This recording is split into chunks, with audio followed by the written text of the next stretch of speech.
For our daily devotion, guys, it's June 3, 2026, Mark 10:43 to 45. Not so with you. Instead, whoever wants to become great among you must be your servant. And whoever wants to be first must be slave of all. For even the Son of Man did not come to be served, but to serve and to give his life as a ransom for many. How to be a true GOAT, G-O-A-T, greatest of all time. True greatness in God's eyes comes from the heart that serves, not from status or success like Phoebe. We are called to humbly support others and help build God's kingdom in love. Ang ganda lang ganda ng reminder na always be humble. Diba? Walang mas dito kasi create tayo ni God na may kanya-kanyang skills, may kanya-kanyang strength. Hindi tayo pwede pantay-pantay, guys. At yung habang binabasa ko to, kasi actually pre-devotion ako, guys, hindi ko siya binabasa muna. Kaya minsan, di ba, nabubulol ako or iba yung pagkabasa ko, ganyan. Kasi gusto ko, habang binabasa ko siya, yung totoong nasa isip ko at gusto kong sabihin, ayoko yung parang scripted, guys. So, habang binabasa ko to, tumatak sa isip ko dito na, or tumatak yung word na, and whoever wants to be first must be slave of all.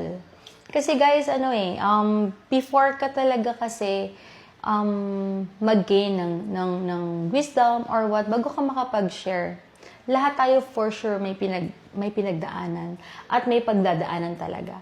Kung talagang isa ka sa, ito yung purpose mo na mag-share ka and all, grabe rin talaga yung pagdadaanan mo. Hindi sa tinatakot ko kayo, guys.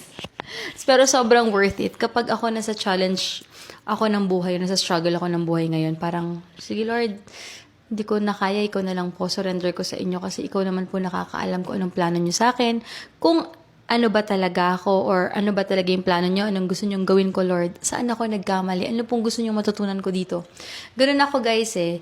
And always be humble kasi hindi natin alam yung mga mangyayari in the future kapag sinamantala natin yung sarili natin or yung kakayahan natin. Kasi si God na nag-create sa atin, si God na magtatapos ng buhay natin. So, yan lang lagi ko na sa isip na always be humble talaga. Na wala tayong pagyayabang, wala tayong pagmamalaki, kahit gaano ka patingin mo kung gaano ka pakalakas, gaano ka kagaling, wala po tayong ipagmamalaki. Ginagamit ka ni God, pinapalakas tayo para makapag-serve tayo ng ibang tao or sa ibang tao.